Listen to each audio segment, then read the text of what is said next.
Shubho Sandhya friends. Am I audible?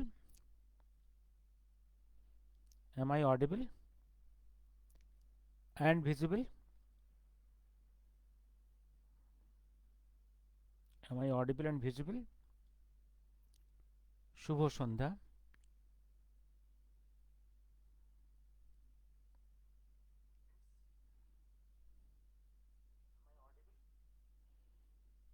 Yes, I am audible and visible. আমি শুরু করছি. আজকের বিষয়টা হচ্ছে, আজকে কথা বলবো ভারতবর্ষের, হ্যাঁ, Anubhav Roy sir, please something about Bhagwanji Kolkata. Sorry, আজকে এটা ডিসকাস করব না। আজকে আমার সাবজেক্ট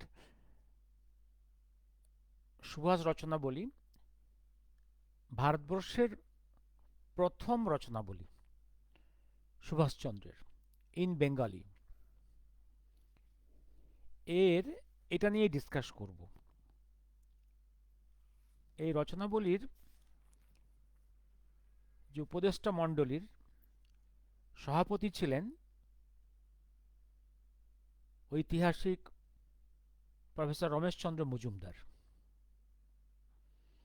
আর সদস্যগণ ছিলেন বিপ্লবী সত্যরঞ্জন বক্সী, বিপ্লবী Harivishnu Kamath, H V. Kamath, the second ICS to resign from the service to work for the independence of India, following the footsteps of Netaji of Subhash Chandra Bose. Doctor Ashoknath Bose,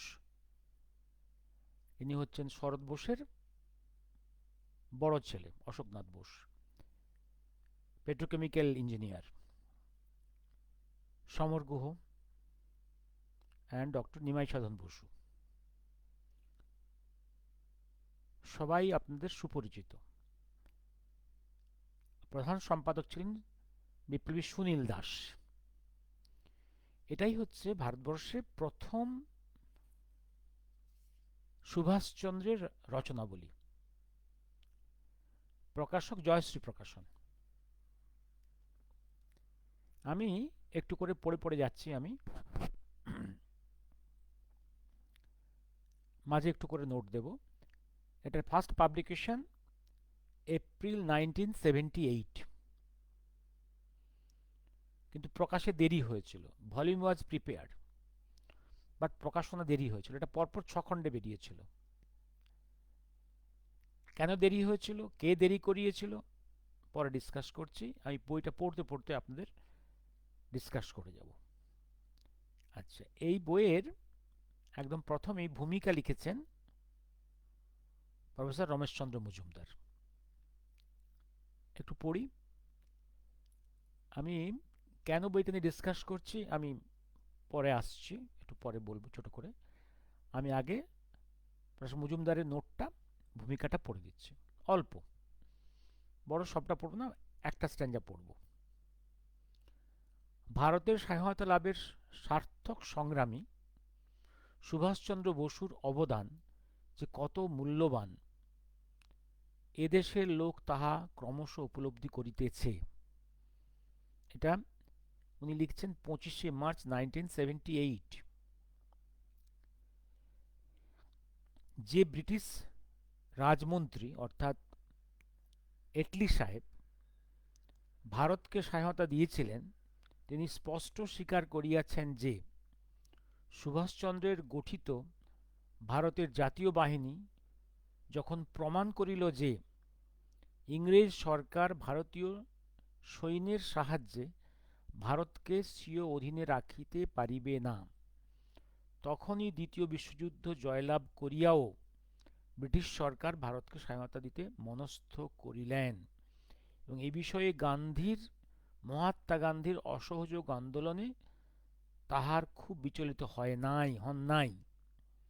বিষয়টি আমি history of freedom movement in India volume 3, ওনার নিজের লেখা, page 609-10 গ্রন্থে বিস্তৃত আলোচনা করিয়াছি। সুতরাং সুভাষচন্দ্রের অবদান যে কত বড় তাহা সকলেই উপলব্ধি করিতে পারিবেন। আর এই ভলিউমে 1928 পর্যন্ত সুভাষচন্দ্রের বিষণ্ণ ভাষণাবলী কম্পাইল করা আছে। এটা আমি ছোট্ট করে সেকেন্ড সেন যেটা বলে দিলাম। এবার বলে রাখি আপনার, আমি এর ব্যাকগ্রাউন্ড একটু বলে দিই। এই রমেশচন্দ্র মজুমদারকেই কিন্তু চেয়ারম্যান করে নেহেরু প্রথম একটা কমিটি তৈরি করেছিল, যে committee to write the history of freedom movement of India. উনি একটা খসড়া তৈরি করে নেহেরু স্নেহা করতে গেছিলেন।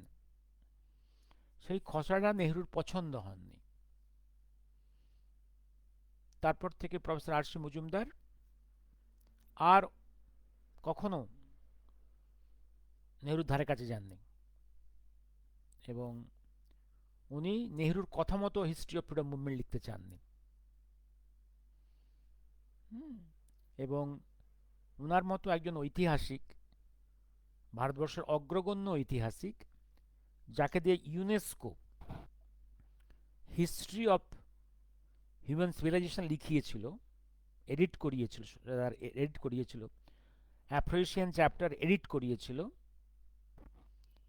যার দেশ বিদেশে এত সুনাম ঐতিহাসিক হিসেবে, তাকে ভারতের সরকার, পলিটিক্যাল পার্টিগুলো আস্তে আস্তে তাকে দূরে সরিয়ে দিল।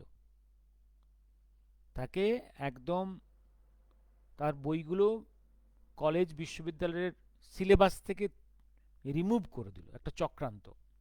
এই মুহূর্তে আপনি কলেজ বিশ্ববিদ্যালয়ের লাইব্রেরিতে আপনি প্রফেসর মজুমদারের রচনাবলী আপনি পাবেন না প্র্যাকটিক্যালি। কি ট্র্যাজেডি। এবার আসছি আমি তারপরে আসছি আমি একটা লেখা, সেটা হচ্ছে সম্পাদক সুনীল দাসের লেখা। এই যে প্রফেসর আর সি মজুমদারই বলুন আর সুনীল দাসই বলুন, প্রফেসর মজুমদারের সঙ্গে আমার সাক্ষাৎ হয়েছিল একবার, আর সুনীল দাসের সঙ্গে দীর্ঘ পরিচয় ছিল। আমি একটু বলে বেরিয়ে যাব এটা নিয়ে। ওনার লেখা মুখবন্ধ, বিপ্লবী সুনীল দাসের লেখা মুখবন্ধ, এডিটর অফ দিস ভলিউম। দুরূহ বাধা বিপত্তি অতিক্রম করে সুভাষ রচনাবলীর প্রথম খণ্ড প্রকাশিত হলো। দুরূহ বাধা বিপত্তি অতিক্রম করে সুভাষ রচনাবলীর প্রথম খণ্ড প্রকাশিত হলো। এই ব্যাখ্যাটা একটু নোট দিচ্ছি আমি। হ্যাঁ, দুরূহ, কারণ ৭৭ সালে জয়শ্রী প্রকাশনের তরফ থেকে ভলিউম সিরিজ প্রকাশিত হবে ৬ খণ্ডে, এটা অ্যাডভার্টাইজ করা হয়েছিল। এইটা দেখেই সঙ্গে সঙ্গে নেতাজি বিশ্বাস ব্যুরোর তরফ থেকে শিশির বোস কলকাতা হাইকোর্টে একটা কেস করেছিল। কেস নাম্বারটা হচ্ছে, বলে দিই, কেস নাম্বার 436, 1977। একটা এফিডেভিট করে শিশির বোস লিখেছিল যে সুভাষচন্দ্রের সমস্ত রচনাবলীর অধিকারী হচ্ছে এমিলি সেঙ্কেল, যে তার স্ত্রী, এবং সেই এমিলি সেঙ্কেল ডক্টর শিশির বোসকে সমস্ত রাইটস দিয়েছে। সুতরাং এই জিনিস অন্য কেউ প্রকাশ করতে পারবে না। দিস ওয়াজ দ্য এফিডেভিট, বিশাল এফিডেভিট, 17 পাতার এফিডেভিট। ওটা পরে একদিন প্রয়োজন হলে আপনাদের সঙ্গে পড়ে শোনাবো আমি। সেখানে একটা জায়গায় লিখেছিল, দি সেড ডিজিজড, অর্থাৎ সুভাষচন্দ্র মারা গেছেন বলে, the said deceased married Emilie Schenkl in the year 1942। আপনারা জানেন এই রিসার্চ ব্যুরো আর শিশির বোস কতবার বিয়ের সাল তারিখ পাল্টেছে। মাঝে মাঝে অবাক হয়ে যান না, কেন আমি এই শিশির বোসের মতো লোকেদের নাম উচ্চারণ করলে আগে একটা স্কাউন্ড্রেল বলি, পরে একটা স্কাউন্ড্রেল বলি। এই বলে রচনাবলী প্রকাশটাকে 1 বছর পিছিয়ে দিয়েছিল। এবং ওই সময় হাইকোর্টে যখন মামলা হতো, আমি কবার গিয়েছি, তখন ছোট, 78, তখন 3rd ইয়ার, আমি MBBS student, NRS medical college. আমি কলেজের ক্লাস ফাঁকি দিয়ে চলে যেতাম হাইকোর্টে, ওই বেঞ্চে চলে যেতাম, দাঁড়িয়ে থাকতাম কি হচ্ছে। সুনীল দাস আসতেন, ওই বয়সে শীর্ণ চেহারা, দুর্বল। উনি আসতেন, দেখা হতো, দুজনে বসে থাকতাম কখন কেসটা আসবে। এবং ওই কোর্টেই আমি দেখেছি বিখ্যাত মানে লিজেন্ডারি অ্যাডভোকেট ভারতবর্ষের অশোক সেন, এবং উনি সুনীলদার পিটিশনের হয়ে উনি ওকালতি করেছিলেন। অর্থাৎ অশোক সেন যদিও কংগ্রেসের এমপি ছিলেন, দীর্ঘদিন কেন্দ্রের মন্ত্রী ছিলেন, লিজেন্ডারি। ভারতবর্ষের কনস্টিটিউশনের মূলত 1935 ব্রিটিশ ইন্ডিয়া অ্যাক্টের বিভিন্ন অ্যাক্টসগুলোই কপি অ্যান্ড পেস্ট হয়েছে। 47-এর পরে এবং ইন্ডিয়ান কনস্টিটিউশন অ্যাডপ্ট করার পরে যে কটা আইন তৈরি হয়েছে সেই সময় মেজরিটি লর ফ্রেম করেছেন, যেটা আজ ভারতবর্ষ ফলো করে, অশোক সেন। Legendary, legendary. আমি দুজন লিজেন্ডারি অ্যাডভোকেটস সঙ্গে কাছ থেকে দেখার সুযোগ হয়েছে। একটা হচ্ছে জীবনের সেই শুরুতে 1978-এ, ওই সময় যখন নেতাজি চর্চা শুরু করেছি, আর এদিকে শেষে নেতাজি মামলা সুপ্রিম কোর্টে ফলি নরিম্যানকে দেখেছি কাছ থেকে, আরেক লিজেন্ডারি। দুজনেই বিনে পয়সায় কেস লড়েছেন। অশোক কথায় আসি, অশোক সেন একসময় শিশিরকে পরিষ্কার বললেন, শিশির তুমি এই কেস জিততে পারবে না, তুমি প্রমাণ করতে পারবে না সুভাষ যে বিয়ে করেছিল, তুমি প্রমাণ করতে পারবে না। এবং শেষে শিশিরকে বিহাইন্ড দ্য কোর্ট, মানে আউট অফ দি কোর্ট, জয়শ্রীর সঙ্গে কম্প্রোমাইজে আসতে হয়েছিল। সেই কম্প্রোমাইজের পরেই জয়শ্রী এই ভলিউম 1, 2, 3, 4, 5, 6 সেটা বের করতে পেরেছিল। সেখানে সেই কম্প্রোমাইজে কিছু কিছু রাইটস জয়শ্রী পায়নি, কিন্তু ভাষণাবলী যেগুলো যেগুলো বিভিন্ন মিটিং মিছিলে ভাষণ, যেগুলো খবরের কাগজে পাবলিশড হয়েছে, বা রেডিও স্পিচেস যেগুলো রেডিও ভয়েসে তো সেই জিনিসগুলো জয়শ্রী কম্পাইল করেছে। এবং সে সময় আমাদের কিছু বন্ধুস্থানীয় লোক যারা ইয়ং, তারা কলকাতার বিভিন্ন লাইব্রেরিতে গিয়ে, পুরনো লাইব্রেরি, ন্যাশনাল লাইব্রেরির সঙ্গে আরও কিছু লাইব্রেরি, বিভিন্ন খবরের কাগজের আর্কাইভসে গিয়ে গিয়ে অভূত পরিশ্রম এবং ত্যাগ করে এইগুলো সেইখান থেকে বের করে করে এইগুলো সংগ্রহ করেছিল। এবং সুনীলদা একদম পরিশ্রম করে করে নিখুঁত সেই জিনিসগুলো পরপর পরপর কম্পাইল করে বের করেছিল, ভলিউম 1 এটা। একটা জিনিস বলে রাখি, একদম সিরিয়াস অনেস্ট গবেষণা এটা সুনীলদার মতো লোকেরা করেছে, প্রফেসর আরশমন্দের মতো লোকেরা করেছে, সেইটার কিন্তু আপনারা রিসার্চ ব্যুরোর কাছ থেকে পাবেন না। রিসার্চ ব্যুরো অনেক কিছু ভুল বিকৃত জিনিস করেছে, এই একটা কথাই বলে দিলাম। এবার আমি নিজেদের স্বার্থে, ধান্দাবাজির জন্য এবং নেহেরু ইন্দিরাদের তুষ্ট করার জন্য, কারণ নেহেরু ইন্দিরার স্বার্থের বিরুদ্ধে ওরা কখনো কোনো কিছু করেনি, সে এগুলোকে ওরা ডিলিট করেছে বা ডিস্টর্ট করেছে বা অমিট করেছে। এবার আসছি আমি এই যে বাক্যটা বললাম তার ব্যাখ্যা একটু দিলাম। দুরূহ বাধা বিপত্তি অতিক্রম করে সুভাষ রচনাবলীর প্রথম খণ্ড প্রকাশিত হলো, মানে দেরি করেই হলো। পূর্ব নির্ধারিত সময়ে এই খণ্ডটি কেন প্রকাশিত হতে পারল না, কেনই বা এত বিলম্ব হলো? যারা সুভাষ রচনাবলীর গ্রাহক হয়ে এই গ্রন্থ প্রকাশে আমাদের প্রতি আনুকূল্য দেখিয়েছেন, তারা সকলেই এই বিষয়ে অবগত আছেন। সুনীলদা অত্যন্ত ভদ্রলোক, এই কুকথাটা উনি লিখলেন না, এখানে সবিস্তারে সেই প্রসঙ্গের আলোচনা নিষ্প্রয়োজন। ভদ্রলোক, উনি এড়িয়ে গেলেন, কিন্তু এটা লোকের জানা উচিত। সেদিন ওই বিয়ের গল্প দিয়ে নোংরামিটা কেন করেছিলেন শিশির বোস? কারণ যেমন না সস্তায় সুভাষ রচনাবলী আর কেউ প্রকাশ করে এবং জনগণ যেমন না সহজে ওনার নেতাজির সুভাষচন্দ্রের ভাবধারার সংস্পর্শে আসতে পারে, একটা মনোপলি উনি তৈরি করতে চেয়েছিলেন, রেস্ট্রিকশন একটা এবং ধান্দাবাজি। এইটা সমকালীন ভারতবর্ষে সুভাষচন্দ্রের প্রত্যক্ষ উপস্থিতির রহস্যময়তার অন্তরালে অন্তর্হিত হলেও সমসাময়িক জীবনে তিনি এক যুগনায়কের আসনে সুপ্রতিষ্ঠিত। পরিষ্কার বলে দিলেন তখন, কারণ তখন সুনীলদা জেনে গেছেন তো, 78-এ যখন বই বেরোচ্ছে তখন জেনে গেছেন তো, মহাকালের কাজকর্ম জেনে গেছেন কিছুটা।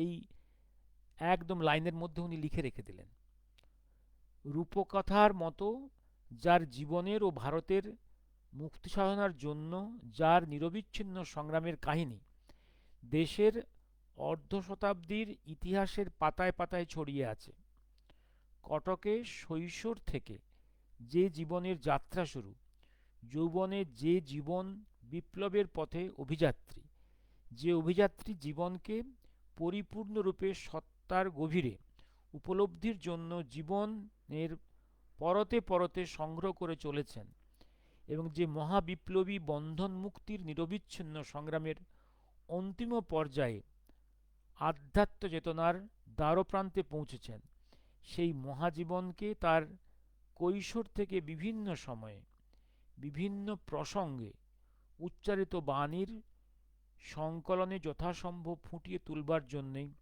সুভাষ রচনাবলী প্রকাশের উদ্যোগ।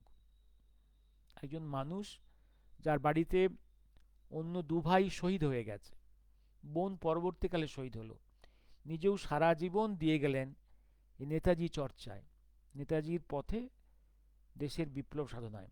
এই মানুষটা MSc pass, brilliant student, Dhaka বিশ্ববিদ্যালয়ে জ্ঞান ঘোষের আন্ডারে তখন গবেষণা করছেন। তার কাছে এলো ডাক, দেশের ডাক, দেশের স্বাধীনতা সংগ্রাম আগে না বিজ্ঞানের গবেষণা আগে? উনি ডাক দিলেন দেশের বিপ্লব সাধনায়। সেই মানুষ, তার লেখা একটু পড়ে শোনালাম।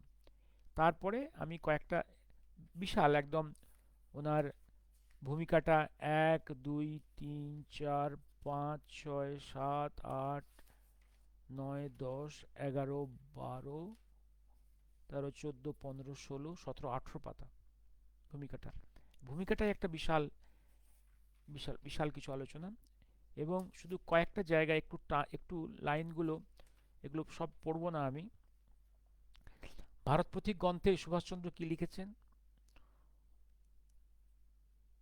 অধ্যক্ষ আমাকে বহিষ্কার করে দিয়েছেন, কিন্তু আমার জীবনের ভবিষ্যৎও তিনি নির্ধারিত করে দিয়েছেন।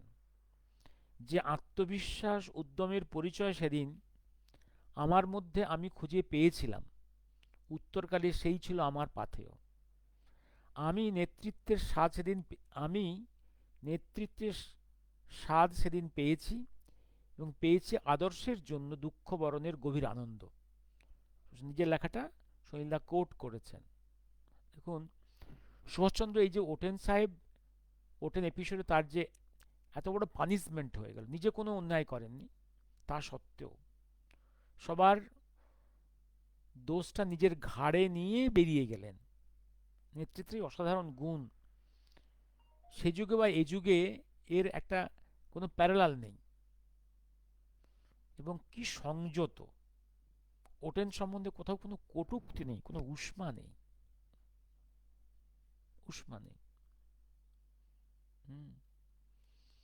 এবার আমি পরপর সবটা এবার লেখার মধ্যে একটা চিঠি কোট করেছেন সুনীলদা, তার মেজদা শরৎ বসুকে লেখার চিঠি। এটা হচ্ছে 1921-এর 16 তারিখ। আত্মত্যাগের আদর্শ লইয়াই জীবন আরম্ভ করিতে চাই। আমার কল্পনায় ও প্রবণতায় অনাড়ম্বর জীবন, উচ্চ চিন্তা ও দেশের কাজে উৎসর্গীকৃত জীবনের আকর্ষণই প্রবল।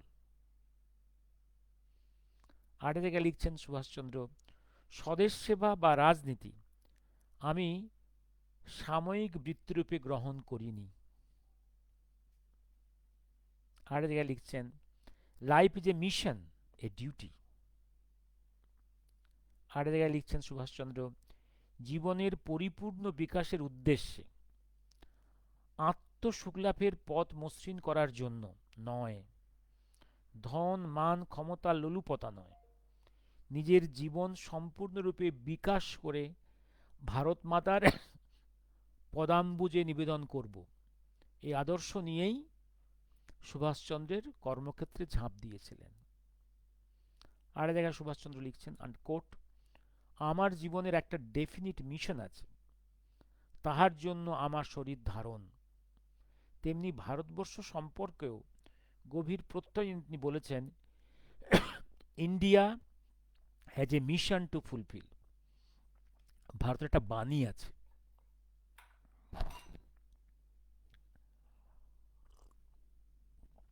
আর ইন্ডিয়ার অতীত সম্বন্ধে কি বলেছেন? সে অতীত কি মৃত? সুভাষচন্দ্র লিখছেন, India of past is not dead. India of past is not dead. আমি দ্রুত গতিতে পাতাগুলো উল্টে যাচ্ছি। আমি সুভাষ রচনাবলীর প্রথম খণ্ডে সুভাষচন্দ্রের ভাষণাবলী আছে, বিবৃতি 1916 থেকে 1928 পর্যন্ত, ক্রম অনুযায়ী, ক্রোনোলজিক্যালি। এই রচনাবলীর উপদেষ্টা মণ্ডলীর মধ্যে কে কে আছে? ডক্টর রমেশচন্দ্র মজুমদার, সত্যবক্সী, পরিচয় জানেন, হরিবিষ্ণু কামাত, অধ্যাপক সমর গুহ, ডক্টর অশোকনাথ বসু, এবং পরবর্তীকালে শরৎবাবুর ছোট ছেলে জয়েন করেছিলেন। অশোকনাথ বসু, দ্বিজেন বসু জয়েন করেছিলেন পরে, আর সুব্রত বসু জয়েন করেছেন। কারণ আচ্ছা, এইবার পরে জয়েন, এবার এখানে কৃতজ্ঞতা স্বীকারও করা আছে এই গ্রন্থ প্রকাশে বিঘ্ন বিঘ্ন দূর করার জন্য। বিঘ্ন কে? বিঘ্ন, বিঘ্ন হচ্ছে শিশির বোস, লিগেলি কোর্টে এই গ্রন্থ প্রকাশে বিঘ্ন দূর করতে যারা তাদের মূল্যবান সময় এবং পরামর্শ দিয়ে সহায়তা করেছিলেন, তাদের মধ্যে অশোক কুমার সেন, আমি আগেই বলেছি অশোক সেন, অজিত রায় মুখার্জি, কিরণচন্দ্র মিত্র, অমিয় বোস, দ্বিজেন্দ্রনাথ বোস। তখন অমিয় বোসের সঙ্গে শিশির বোসের একদম ডাইরেক্ট টাসেল চলছে। দ্বিজেন বোস আরেক ভাইপো, এ হচ্ছে শেষদা সুরেশ বসুর ছেলে। সুব্রত বোস শরৎবাবুর সবচেয়ে ছোট ছেলে। এরা সুনীলদার, এইটা হচ্ছে আমি ছোট করে ওনার নিবেদনটা বলে দিলাম। এবার আমি আসছি কয়েকটা জায়গাতে। আমি পেজ 7-এ আসছি, তরুণের আহ্বান। একটু একটু পড়ে, বেশিক্ষণ না, আমি আজকে একটু পেজ 7-এ তরুণের আহ্বান, তরুণের আহ্বান পেজ 7 একটু পড়ে নিই। ডিসেম্বর 1922 আর্য সমাজ হলে নিখিল বঙ্গ যুব সম্মেলনের অধিবেশনে অভ্যর্থনা সমিতির সভাপতির ভাষণ। শ্রদ্ধাস্পদ ভদ্রমণ্ডলী, প্রীতিভাজন তরুণ বন্ধুগণ, আমার পরম সৌভাগ্য আজ আমি আপনাদের সাদর সম্বর্ধনা জানাবার সুযোগ পেয়েছি। আমার এই সৌভাগ্য সম্ভাবনার মধ্যে একটি বৈচিত্র্য আছে। সেটা এই যে আমি আপনাদের আহ্বান করছি বাংলার আনন্দ উৎসবের মধ্যে নয়, সুখ ঐশ্বর্যের মধ্যে নয়, বিত্তমানের মধ্যে নয়, শান্তি শৃঙ্খলার মধ্যে নয়, আমি আপনাদের আহ্বান করছি দুঃখ, দারিদ্র্য, নির্যাতনের মধ্যে, অভাব, অজ্ঞানতা, অবসাদের মধ্যে, অত্যাচার, অবিচার, অনাচারের মধ্যে, সবার উপর মনুষ্যত্বের পদে পদে অপমানের মধ্যে। এই তো আমাদের সাধনার ক্ষেত্র। এখানে মাধুর্য বলে কিছু নেই, কিন্তু সৌন্দর্য আছে। এইখানে নিষ্ঠুর দুঃসহ আবির্ভাবের মধ্যে আমাদের যোগ সাধনার জন্য দাঁড়াতে হবে। আনন্দ এই যে এখানে ভোলাবার কিছু নেই। অপরিসীম রিক্ততা, তার অপরিমেয় ত্যাগের মধ্যে আমাদের নিজের পথ নিজে করে নিতে হবে। পশুশক্তি সাধনায় নয়, কাপুরুষের ভেদনীতিতে নয়, এখানে সমাহিত আত্মসাধনায় দ্বারা, সর্বস্পৃহাশূন্য পূর্ণ প্রচেষ্টার দ্বারা, নরনারায়ণের নিঃস্বার্থ সেবার দ্বারা মুহ্যবান জাতির উদ্বোধন করতে হবে। এবার আসছি আমি একদম পেজ 34-35-এ। হিন্দু মুসলিম ঐক্য। আমাদের স্বাধীনতার দাবি ব্রিটিশের প্রতি বিদ্বেষপ্রসূত নয়, শুধুমাত্র আমাদের রুটি মাখন সংস্থানের জন্য নয়। এ দাবি একটি অনিবার্য নৈতিক পর্যায়ে উন্নীত হইয়াছে। পশ্চিমের এবং পশ্চিমী প্রতিষ্ঠানগুলির চাপে আমাদের সভ্যতা, সংস্কৃতি, ঐতিহ্য ধ্বংস হইতে চলিতেছে। স্বাধীনতা ব্যতিরেকে আমাদের ধর্ম রক্ষা পাইবে না। গোহত্যা বন্ধ কিংবা হ্রাস করিতে পারিব না। মুসলমানদের সঙ্গে কোনো সম্মানজনক মীমাংসায় আসিতে পারিব না। হিন্দু মুসলিম ঐক্যের ভিত্তিতে ভারতবর্ষের স্বরাজের জন্য সংগ্রাম করিতে কিংবা সংগ্রামে উত্তীর্ণ হইতে সক্ষম হইব না। দিনকে আগে দেখেছেন প্রেসিডেন্ট পুটিন অব রাশিয়া কি বলেছেন, যে সমস্ত মূল্যবোধকে ধ্বংস করার জন্য পশ্চিমী সভ্যতা এগিয়ে চলেছে, সমস্ত মূল্যবোধকে।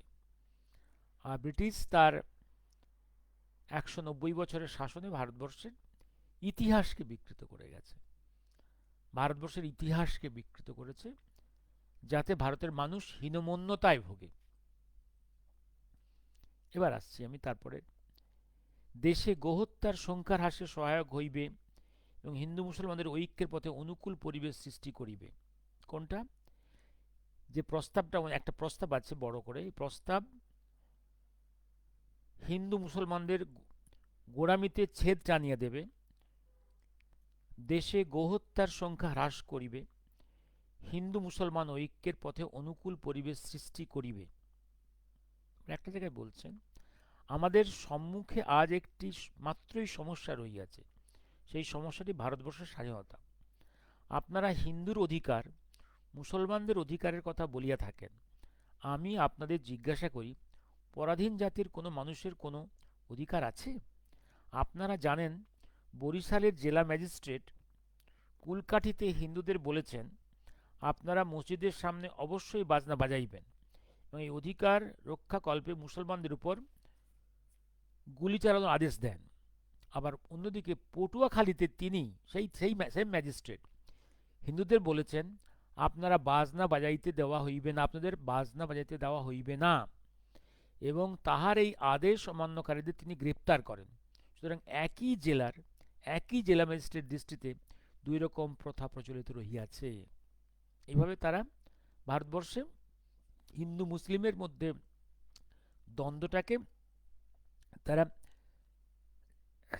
তারা পেছন থেকে লাগিয়ে গেছে। এবার তারপরের একটা জায়গায় আসছি।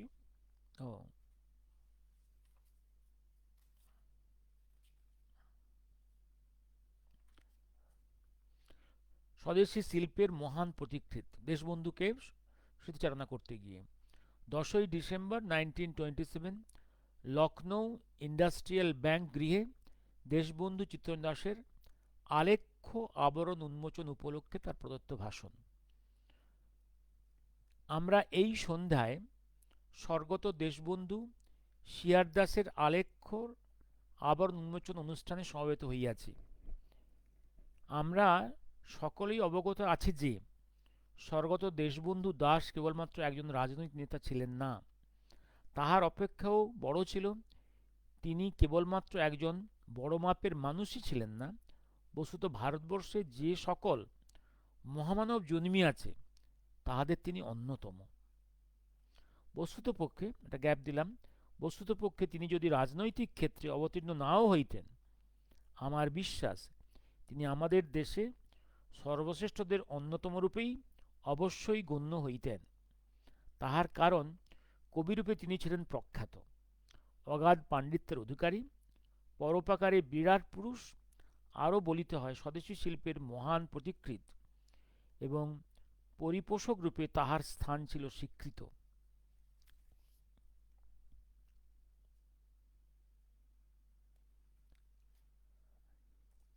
এবার আরেকটা জায়গা পড়ছি আমি, এগুলো সাফল্যের গোপন চাবিকাঠি। যুবকদের শারীরিক ক্রিয়াকৌশল দেখিয়া আমার কিছুকাল পূর্বের ইউনিভার্সিটি কোরের শিক্ষক শিক্ষণ সম্বন্ধীয় একটি ঘটনার কথা মনে পড়িল। ওনার সেই ইউনিভার্সিটিতে ওনার সেই প্যারামিলিটারি কোর্সে ওনার ট্রেনিংয়ের কথা। কোর্সে শিক্ষণ সমাপ্ত হইবার পরে সেখানে শিক্ষক সকলেই ব্রিটিশ রেজিমেন্টের ও শিক্ষার্থীদের মধ্যে একটি প্রতিযোগিতা। বহুক্ষেত্রেই বাঙালি যুবকেরা তাহাদের শিক্ষকদের অপেক্ষা নিজেদের শ্রেষ্ঠতর প্রমাণ করিয়াছিলেন। যখন শিক্ষার্থীদের সম্পর্কে অফিসারদের মতামত আহ্বান করা হইয়াছিল, তখন তাহারা বলিয়াছিলেন, শিক্ষাদান নিঃসন্দেহে খুবই সন্তোষজনক হইয়াছে, তবে প্রকৃত যুদ্ধক্ষেত্রে তাহার উপযোগিতা কতদূর সে সম্পর্কে তাহাদের সন্দেহ ছিল। প্রায়ই বলা হয় যে বাঙালির শারীরিক কষ্ট স্বীকারের ক্ষমতা নাই। প্রত্যেক যুবকেরই শরীরচর্চার এবং কষ্ট সহনের প্রতি দৃষ্টি দেওয়া উচিত।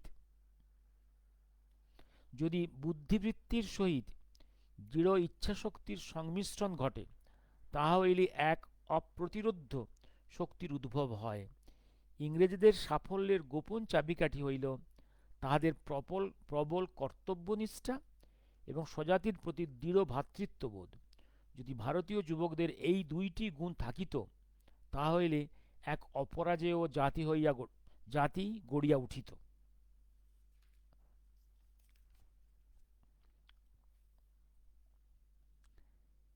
তারপরে আছে স্বরাজলাভই আমাদের একমাত্র সমস্যা। 1928 রামচন্দ্রপুরে প্রদত্ত ভাষণ। সাইমন কমিশন নিয়েও বক্তব্য আছে এখানে, পরপর পরপর পরপর, এত পড়তে পারবো না। মানভূমি বিশেষ সমস্যা, ব্রিটিশ বস্ত্র বয়কট, তারপর কেন এই দুঃখ দুর্দশা। এখানটা কি লিখে বলেছেন, ভারতবাসীর মুষ্টিমেয় বিদেশি পরাধীন, ভারতবাসীকে মুষ্টিমেয় বিদেশি পরাধীন করিয়া রাখিয়াছে। এখানে দেখবেন এইটা নিয়ে খুব অনেক এখন কথা বলছে। India was ruled by the Indians. British ruled India with help of the Indians. British ruled India with the help of the Indians. ঠিক যেমনি outer Muslim invaders, they ruled India using Indians. আমরা paid soldiers হয়ে গেছি বিদেশি ইনভেডার্সদের, বিদেশি সাম্রাজ্যবাদের। আমরা paid soldiers হয়ে গেছি। আমরাই আমাদের দেশের লোকের অত্যাচার করেছি। আমাদের পূর্বপুরুষরা তাদেরকে ইউজ করেছে ব্রিটিশ এবং তার আগে মুসলিম ইনভেডার্সরা। ভারতবাসীকে মুষ্টিমেয় বিদেশি পরাধীন করিয়া রাখিয়াছে। তাহার কারণ আমরা আত্মবিশ্বাস হারাইয়াছি। অতীতের গৌরবজনক কীর্তি আমরা বিস্মৃত হইয়াছি। বিদেশি প্রভুরা চতুর কৌশলে আমাদের এই মানসিক অবস্থা আনিয়া দিয়াছে। কিন্তু এখন ভারতবাসী একটি আত্মসচেতন জাতি। তাহারা আমাদের শক্তি সম্পর্কে সচেতন এবং স্বাধীন হইতে কৃতসংকল্প। তাহারা তাহাদের শক্তি সম্পর্কে সচেতন ও স্বাধীন হইতে কৃতসংকল্প। সবটা পড়ছি না। নারী সমাজের আন্তরিক সহযোগিতা ছাড়াও বয়কট আন্দোলন সফল হইবে না। 10 সহস্র যুবক প্রয়োজন, যাহারা দেশের এক প্রান্ত হইতে অপর প্রান্ত পর্যন্ত বয়কট প্রচার করিবে। তাহারা 2 বৎসরের মধ্যে ব্রিটিশ বস্ত্র পুরোপুরি বয়কট করিবে। আমি সর্বত্র এই সাড়া পাইয়াছি যে জনগণের লক্ষণ দেখিতেছি, তাহাতে আমার মনে কোনো সন্দেহ নাই। আমার আবার এক যুগসন্ধির দ্বারদেশে উপস্থিত হইয়াছি। আমরা আবার এক যুব সন্ধির দ্বারদেশে উপস্থিত হইয়াছি। এবার তারপরে একটা স্পিচ কিশোরগঞ্জে সহায়তার পতাকাবাহী। বিশ্বের সকল দেশেই যুবকরাই সহায়তার পতাকাবাহী। তাই বর্তমান সংগ্রামেও ভারতেই যুবকরাই থাকিবে সংগ্রামের পূর্বভাগে। আমাদের বর্তমান সমাজ শাস্ত্র লোকাচারের এক অদ্ভুত মিশ্রণ। আমাদের বর্তমান সমাজ শাস্ত্র ও লোকাচারের এক অদ্ভুত মিশ্রণ। বহুক্ষেত্রে শাস্ত্রের উপরও লোকাচার স্থান দেওয়া হয়। শাস্ত্র শাশ্বত, কিন্তু সময়ের সঙ্গে সঙ্গে লোকাচার ও প্রথা বদলায়। আমরা যদি প্রগতিশীল সমাজের দাবি করি, তবে যুগের পরিবর্তিত অবস্থার সঙ্গে সঙ্গে লোকাচার ও প্রথার সামঞ্জস্য বিধান করিতে হইবে। আমি বুঝিতে পারি না, যে দেশের লোক বিশ্বাস করে ঈশ্বর সর্বভূতে আছেন, সে দেশের লোক অস্পৃশ্যতার মতো একটি প্রথা কেমন করিয়া সহ্য করে।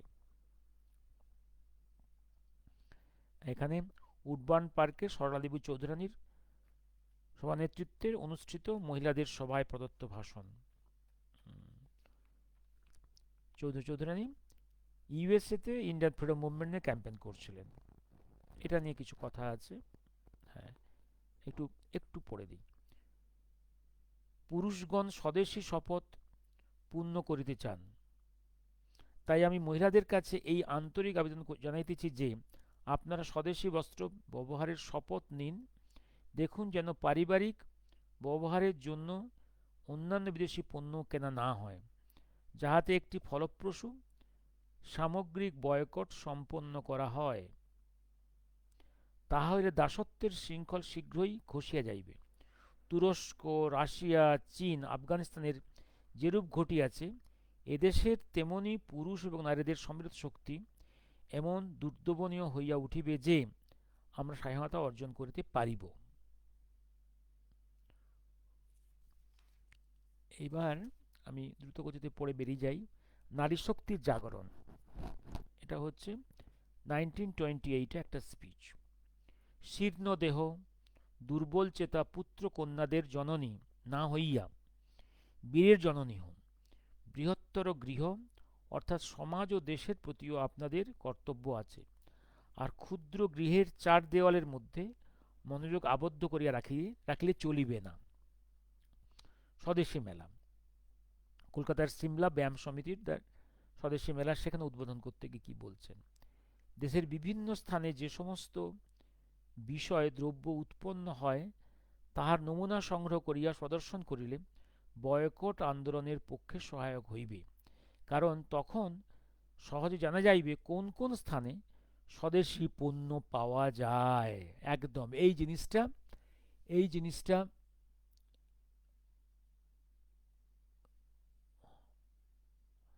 এই জিনিসটা এই জিনিসটা এই যে আমাদের দেশের কি কি পোটেন্সি আছে, কোথায় কোন জিনিস প্রোডাকশন হয়, সেটাকে এনকারেজ করা, আমাদের এখানে প্রোডাকশনটাকে বাড়ানো, তার সেলস এবং ইন্টারন্যাশনাল প্লেনে দেশ বিদেশে সেটাকে চালান দেওয়া, এক্সপোর্ট করা, অনেক কিছু।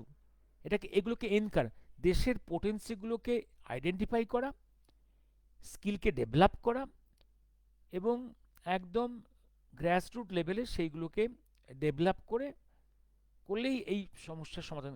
পৃথিবীর সব দেশে, কোনো দেশেই আজকে আর এমপ্লয়মেন্টটা গভর্নমেন্ট দেয় না, গভর্নমেন্টটাকে জেনারেট করতে হয় একদম সেলফ হেল্প গ্রুপ দিয়ে, নিজেদের মধ্য দিয়ে।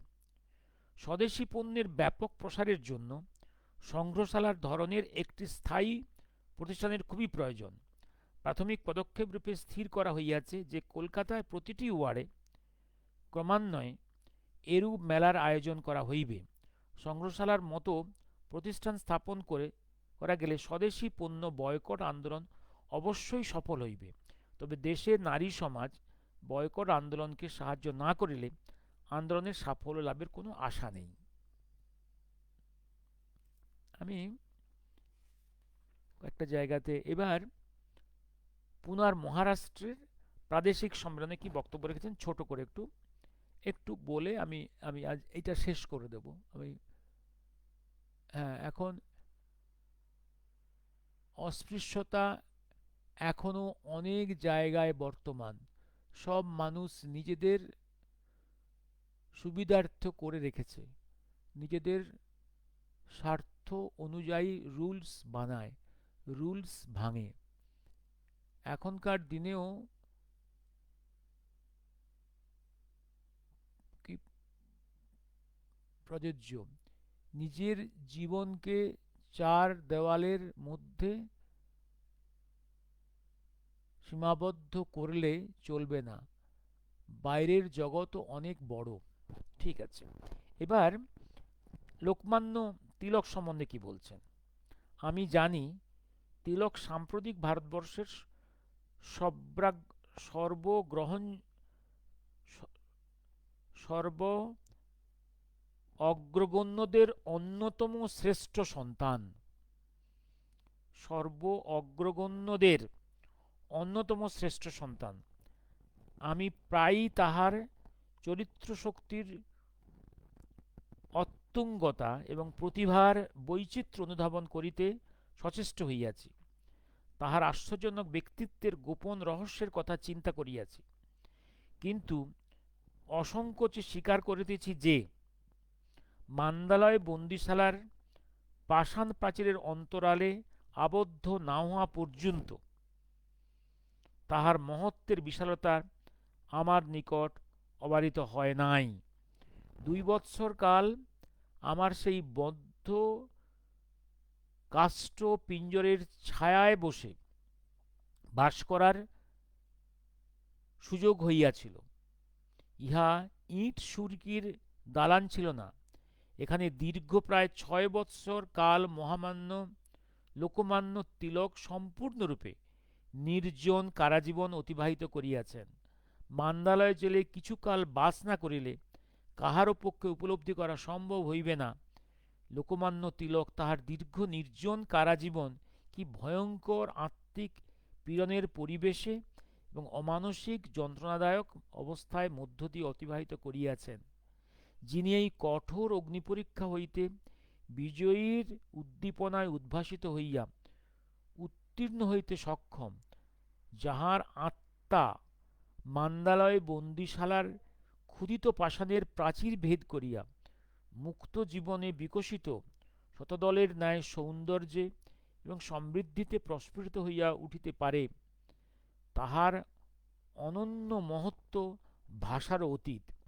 একমাত্র লোকমান্যের পক্ষেই কারাগৃহের বিষাদঘন পরিবেশে অন্তর্হিত নৈরাশ্যময় অন্ধকার প্রহরগুলিকে দীর্ঘ তপস্যার দ্বারা অতিক্রম করা সম্ভব ছিল।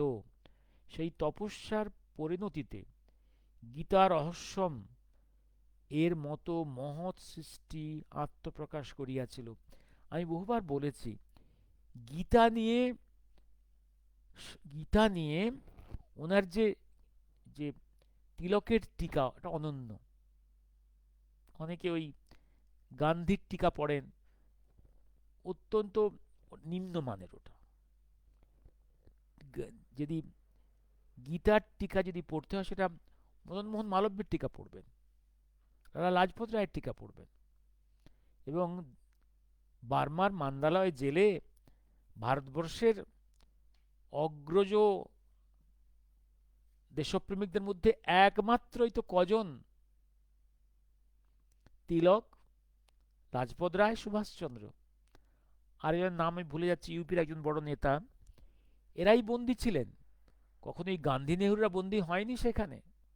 যদি গান্ধী নেহরুদের কেউ এই অহিংসবাদীদের কেউ যদি বন্দী হতো, তাহলে বুঝতো কত হানে কত চাল। কখনো এরকম জেলে তাদের বন্দী হতে হয়নি।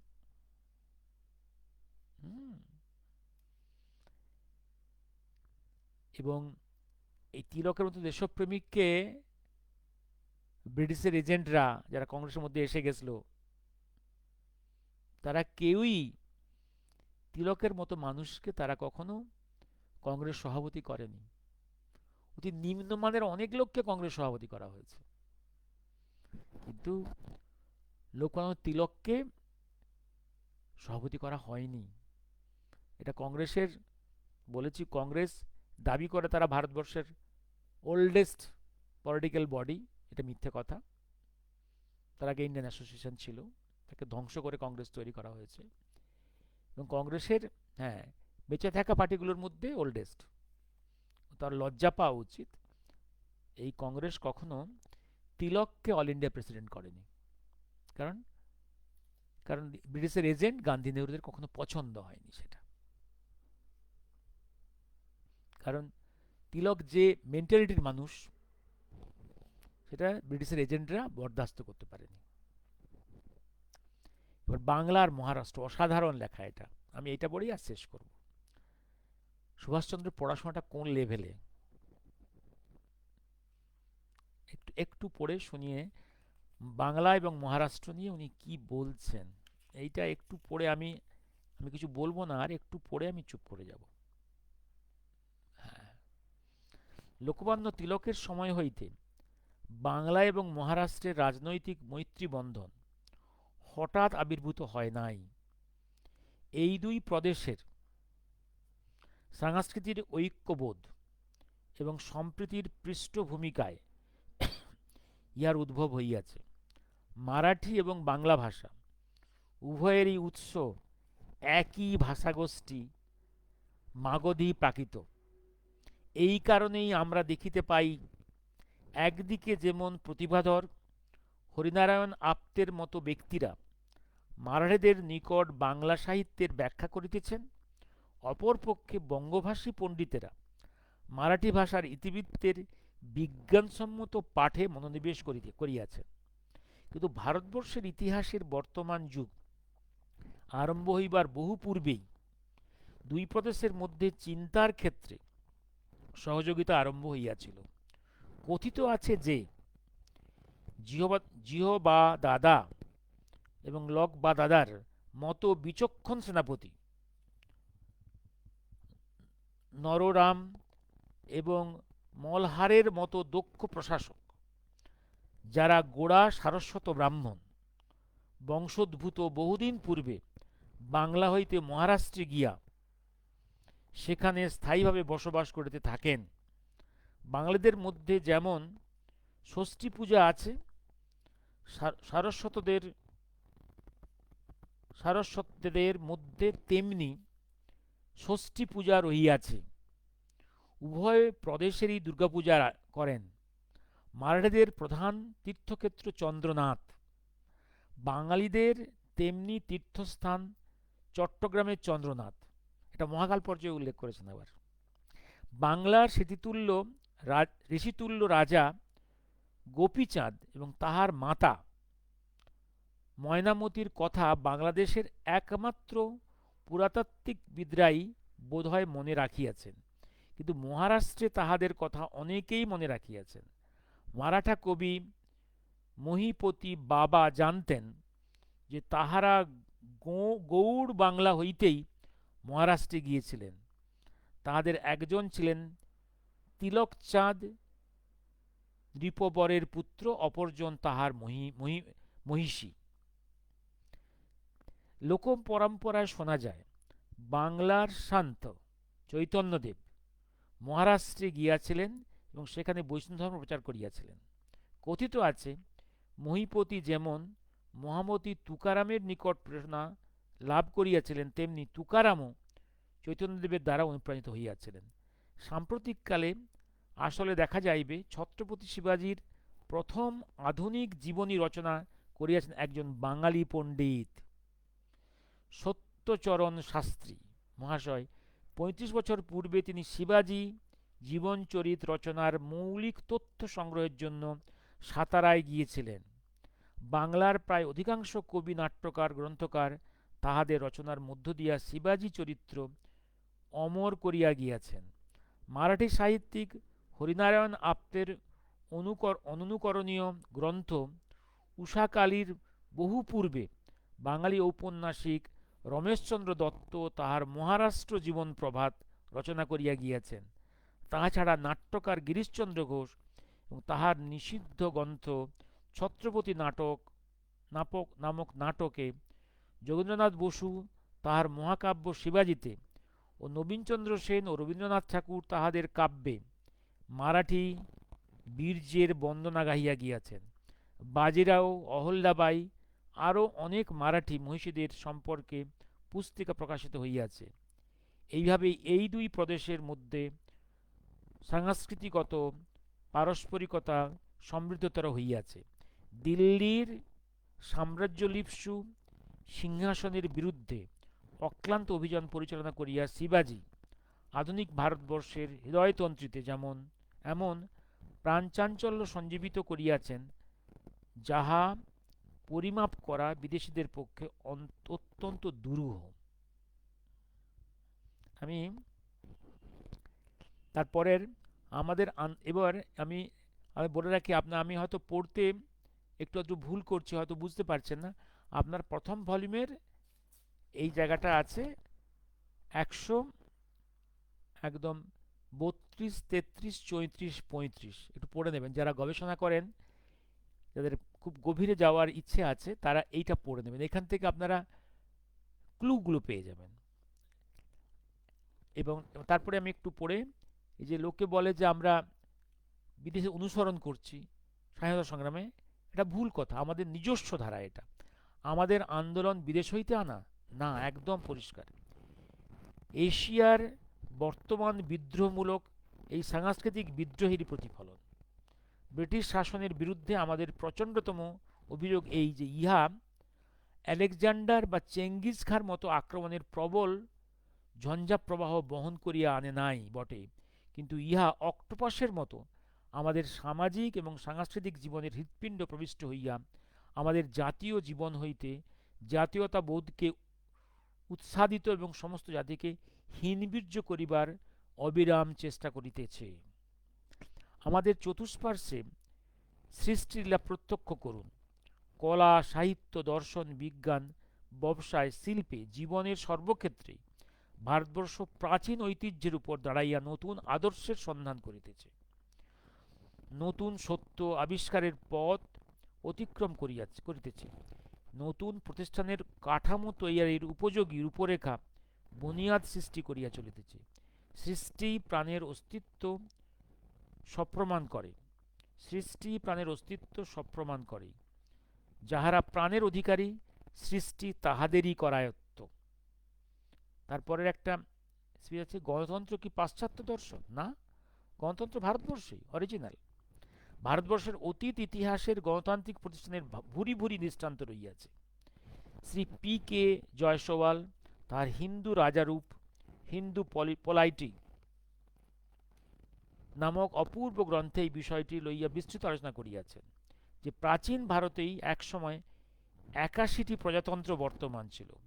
উন্নত ধরনের রাষ্ট্রীয় প্রতিষ্ঠান সংক্রান্ত বিভিন্ন প্রতিশব্দে ভারতীয় ভাষা গোষ্ঠীসমূহ সমৃদ্ধ হইয়া রহিয়াছে।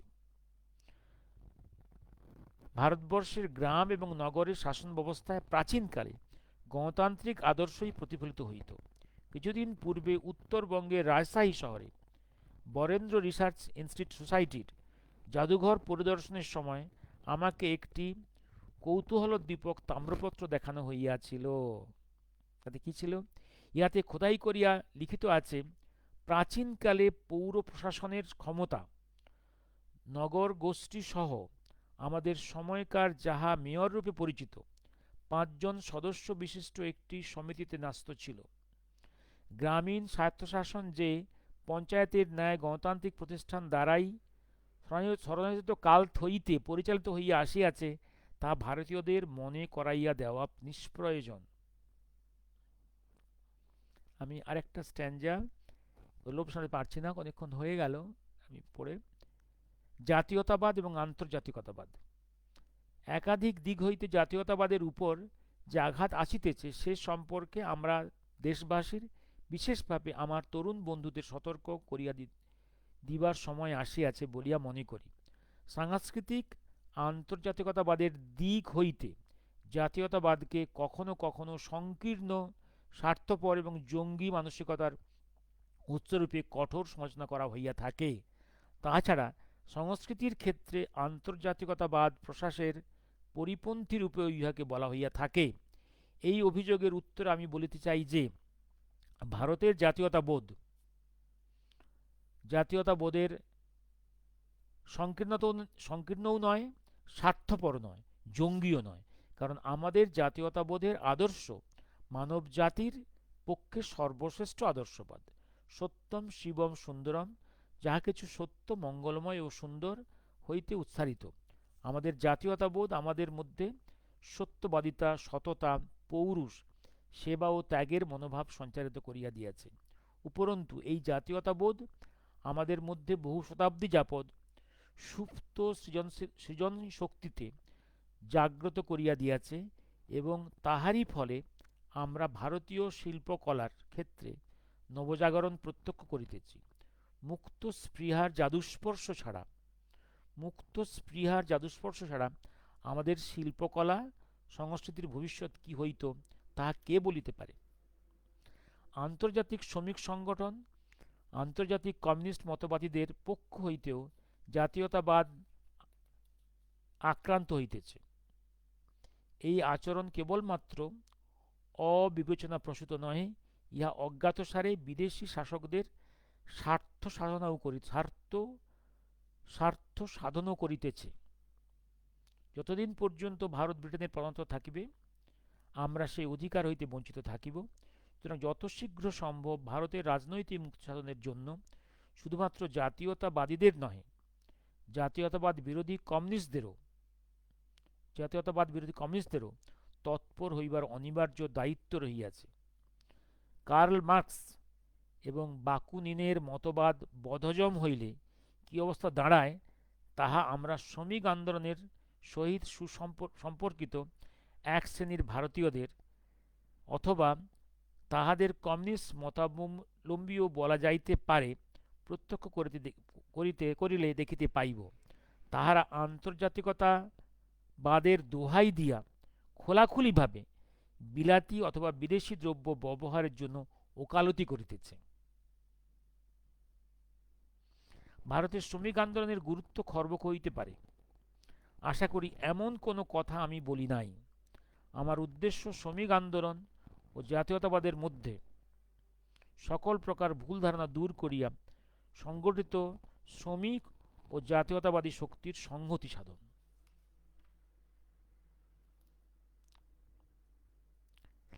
আমি আমি আর এটা পড়ছি না, আমি বইটা এটা এটা আমার এই রচনাবলী পরপর আমি 6 দিন সময় করে করে প্রতিদিন ভলিউম 1, 2, 3, 4, 5, 6 করে আমি একটু একটু করে পড়ে যাব।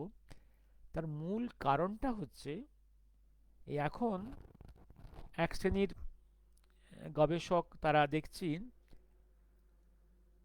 একদম কথায় কথায় একদম একদম জ্ঞান লোক কি এই সমস্ত একদম এমন সব কথা বলছে, আমার মাথা ঘুরে যাচ্ছে।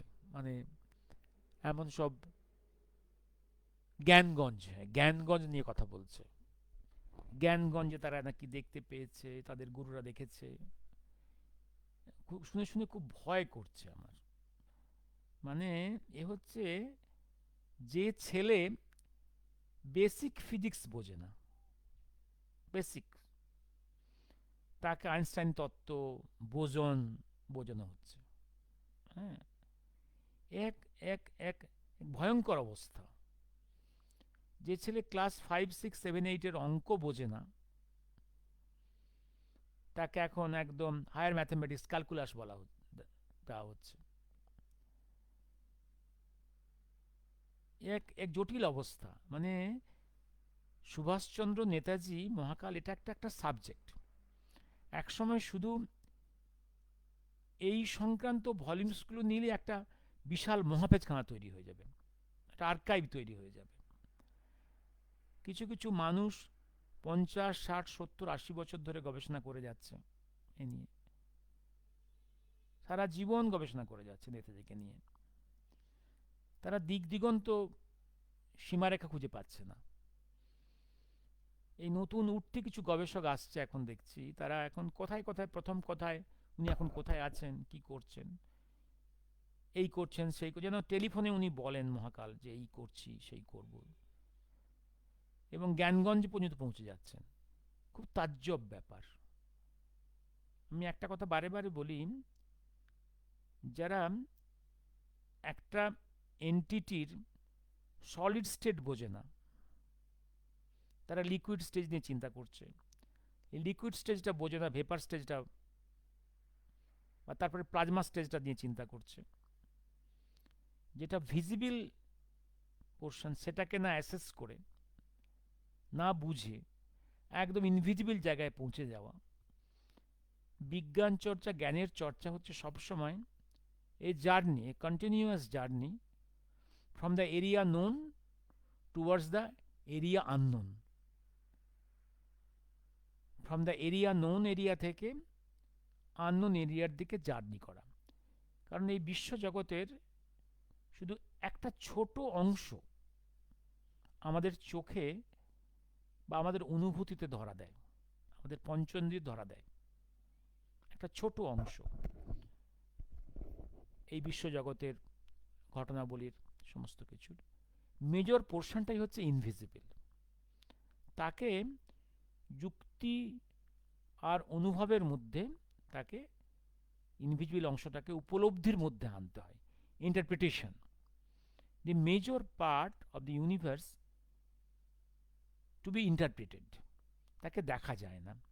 সুতরাং নেতাজি সুভাষচন্দ্রের যে পোর্শনটা আমাদের হাতের কাছে আছে, তাকে দেখা যায়, চেষ্টা করে পড়াশুনো করে বোঝা যায়, সেইটাকে না জেনে ওরকম একটা রহস্যময় গুহার মধ্যে প্রবেশ করে যাওয়াটা, এটা একটা ভয়ঙ্কর রকমের চেষ্টা, এটা অদ্ভুত ট্রেন্ড। হ্যাঁ, রহস্যের প্রতি মানুষের টান সবসময়ই থাকবে, এটা স্বাভাবিক, কিন্তু সেই টানটা যেমন না এরকম অ্যাবোটিভ হয়, যেটা জানার আমার যোগ্যতা নেই, সেখানে আমরা হাত বাড়াচ্ছি, আগে তার জন্য যোগ্য হতে হয়।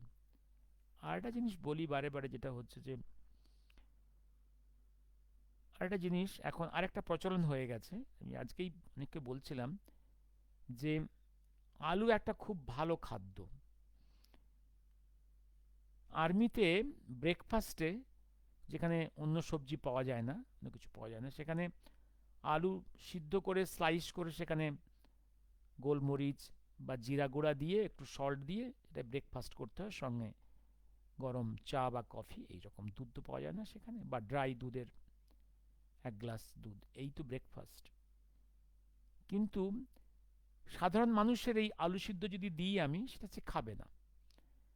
তাকে যদি তাকে যদি চপ করে খাওয়াই, চপ অনেক মশলা দিয়ে, শুকনো লঙ্কা ড্রাই পাউডার দিয়ে, অনেক কিছু মশলা দিয়ে খাওয়াই, আলু চপ করে খাওয়াই, সে কিন্তু খাবে। আলুর চপের অনেক টেকার আছে, পেট খারাপ করে, অম্বল করে, শরীর খারাপ করে, কোলাইটিস করবে, অনেক কিছু করবে। কিন্তু এই মশলা দেওয়া জিনিসের প্রতি লোকের আগ্রহ বেশি, মশলা খাবো। পিওর জিনিস, স্বাস্থ্যকর জিনিস, এর প্রতি আগ্রহ কম। নেতাজি রাইটিংস, যেখানে ভালো লেখা আছে, যেটা বুঝে বুঝে পড়তে হবে, যেটা স্লোলি পড়তে হবে, সেগুলোর টেকার কম। টেস্টি স্টোরি, সেই সমস্ত ভলিউমসের প্রতি মানুষের আকর্ষণ বেশি, এবং তাতে জনগণের কি উপকার হচ্ছে জানি না আমি। একটা জিনিস, হ্যাঁ, নেতাজি নেতাজি এই কথাটা বারে বারে উচ্চারিত হচ্ছে, তারপরেও যদি ওই টেস্টি স্টোরি খাওয়ার পরে যদি সত্যিকারের তথ্য এবং যদি জ্ঞান পেতে হয়, তাদের কিন্তু সিরিয়াস রাইটিংস পড়তে হবে। আমি সবাইকেই বলবো একটা জিনিস, নেতাজি নিয়ে পড়াশুনো করতে গেলে প্রথমেই নেতাজির নিজস্ব রচনাগুলো পড়া উচিত। সেই জন্যেই রচনাগুলো পড়াটা আমি শুরু করলাম। আর সেই সঙ্গে এমন কিছু রাইটিংস যারা ব্যবসা করার জন্য বইগুলো লেখেনি, যারা জীবনে অনেক পরিশ্রম করে, তিতিক্ষা দিয়ে, স্যাক্রিফাইস করে, ডকুমেন্টস দিয়ে দিয়ে, অ্যানালাইসিস করে করে পরপর লিখেছে, সেই বইগুলো পড়া উচিত। গল্প দিয়ে আমি আবার একটা জিনিস বলি, একটা সহজ সহজ কাহিনী বলেছি কয়েকবার, যে যখন মেডিকেল কলেজের, যখন গভর্নমেন্ট সেক্টরে প্রথম কার্ডিয়াক ট্রান্সপ্লান্ট হচ্ছিল, তখন জনগণ কিন্তু কারা সার্জারি করেছিল এটা কিন্তু বুঝতে পারেনি, বোঝার কথাও নয়। কিন্তু সেইটা ব্রডকাস্ট করছিল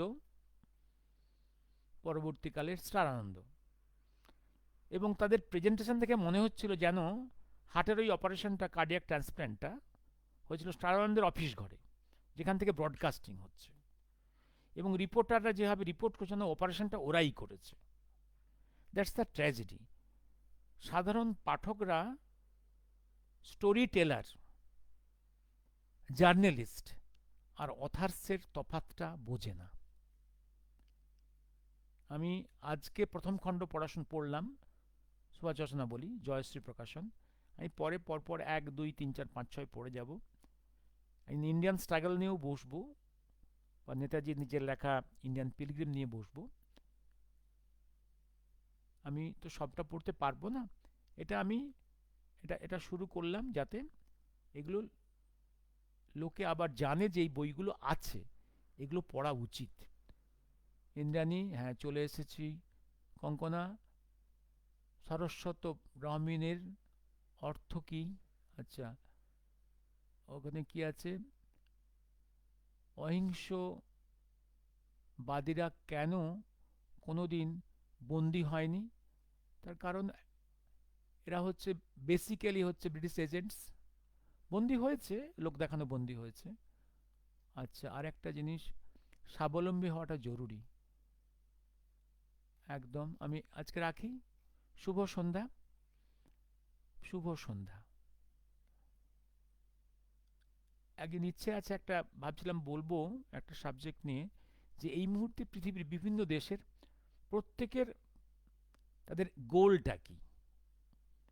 আমেরিকার গোলটা কি, রাশিয়ার গোল কি, চীনের গোল কি, ইন্ডিয়ার গোল কি, পাকিস্তানের গোল কি, প্রত্যেকের ইমিডিয়েট গোলটা কি বা ডিস্ট্যান্ট গোলটা কি, what is the aim of that nation. এটা নিয়ে একটা একটা একটা আলোচনা করব, দেখি কবে করি, দেখি সময় করে। তার মধ্যে ইন্ডিয়ার অবস্থানটা কোথায়। শুভরাত্রি।